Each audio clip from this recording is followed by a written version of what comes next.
Custo de vida, emprego e desemprego, cesta básica, tarifas públicas, salário mínimo. Agora, na Brasil Atual, a análise do DIEESE. E vamos fazer contato agora com o diretor técnico do DIEESE, Fausto Augusto Júnior. Bom dia, Fausto. Bom dia, Glauco. Bom dia a todos.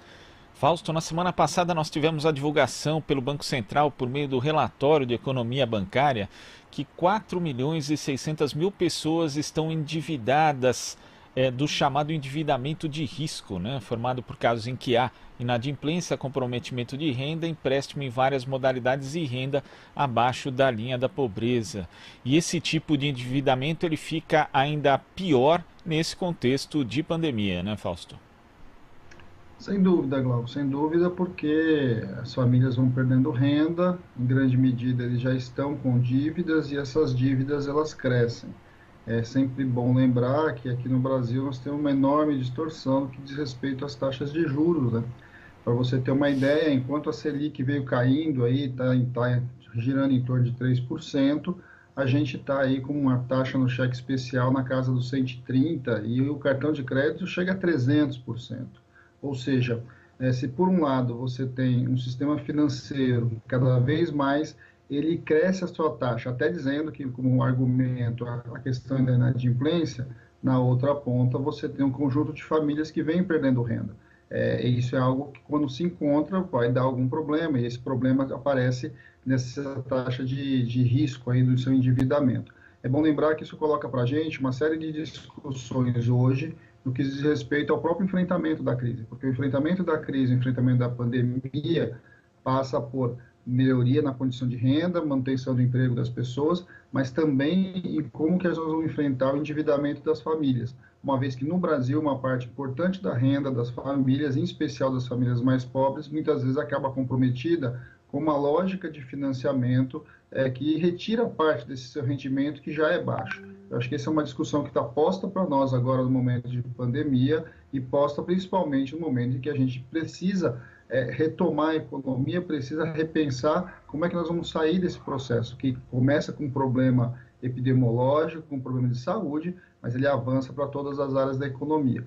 Esse é mais um dos indicadores que coloca para nós uma necessidade imensa da sociedade debater uma série de questões. Um dado importante desse, Glauco, é que uma parte significativa dessas pessoas são aposentados, estão na faixa acima dos 65 anos. Ou seja, isso acontece por quê? Porque também os aposentados são aqueles mais suscetíveis à questão do seu endividamento, em especial na questão do crédito consignado. É bom lembrar para os ouvintes que a gente sabe como opera o sistema financeiro, em especial nesse segmento, em que ele vê essa população como alvo de um grande negócio, né? Um negócio que passa por esse crédito teoricamente facilitado, mas que nos meses seguintes ele vai comprometendo parte significativa da renda dessas pessoas. Agora, Fausto, esse é um destaque também que eu tinha reparado nesse relatório, que é justamente essa questão das pessoas acima de 65 anos. São 12.400.000 tomadores de crédito acima dessa idade, sendo que 1 milhão são endividados de risco. A gente sabe que quem tem essa idade e não se aposentou vai ter mais dificuldade por conta da reforma da Previdência. Os que já estão aposentados, a gente tem aí 70% dos beneficiários do INSS que recebem salário mínimo. Não temos mais uma política de valorização do salário mínimo, né? A gente não tem aumento real já há mais de 4 anos. E também eles fazem parte do grupo de risco da pandemia do coronavírus, o que torna mais difícil ainda qualquer tipo de emprego nesse momento. Quer dizer, é algo que tem que ser visto com mais atenção, né, Fausto? Tem que ser visto com mais atenção do ponto de vista da lógica de como a gente pensa no financiamento das famílias, no financiamento dos idosos no Brasil. Essa é uma questão colocada. A gente já está vendo aí que o ministro da Fazenda fala em retomar a discussão da reforma da Previdência, tentar voltar ao sistema de capitalização novamente, porque é isso, esse segmento ele aparece aí para uma parte do mercado e para o atual governo, de novo, como uma grande possibilidade de negócio. É bom a gente olhar um pouco com cuidado, porque essa camada da população, no Brasil, ela tem o que a gente chama de base de renda, né? Ou seja, eles sustentam a renda de diversas famílias, especialmente das famílias mais pobres. E não é à toa que a gente percebe como as financeiras e como essa lógica de negócio organizada a partir desse empréstimo para aposentados, ela se estruturou no Brasil. Então, quer dizer, você, primeiro que tem pessoas muitas vezes com baixa informação, com possibilidade de pegar outro tipo de financiamento, ou se quer pegar o financiamento, tem informação, inclusive, que ele não sabe quanto que ele vai comprometer da sua própria renda, e nessa lógica de você operar esse novo mercado, você percebe que as taxas de juros também são muito além do que deveriam, em especial num tipo de crédito que o risco é muito, muito baixo.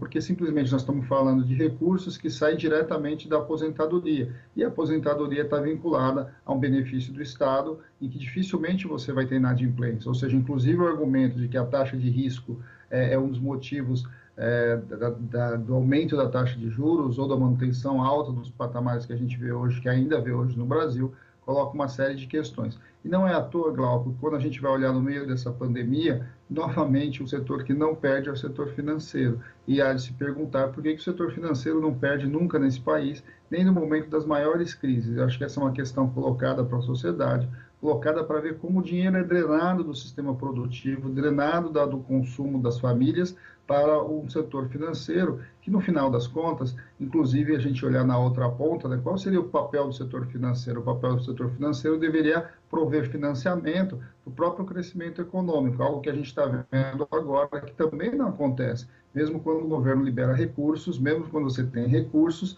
esse recurso fica empossado. Ou seja, é hora da sociedade brasileira, neste momento de crise, neste momento de pandemia, no momento de dificuldade econômica de tanto empresas quanto famílias, discutir o papel do setor financeiro no Brasil. É fundamental a gente debater questões como estão colocadas no Senado hoje, de ver como é que nós podemos limitar essa questão da taxa de juros, para que você possa minimamente trabalhar com juros mais condizentes que a gente tem no mercado internacional. De fato, é curioso quando a gente observa, né, que o sistema financeiro ele costuma perder em momentos de crise na maioria dos países, ou em quase todos, mas no Brasil, nunca. É impressionante. Fausto, muito obrigado aqui pela sua participação e até a próxima. Até a próxima, Glauco. Bom dia. Bom dia. Conversamos com o diretor técnico do Diese, Fausto Augusto Júnior.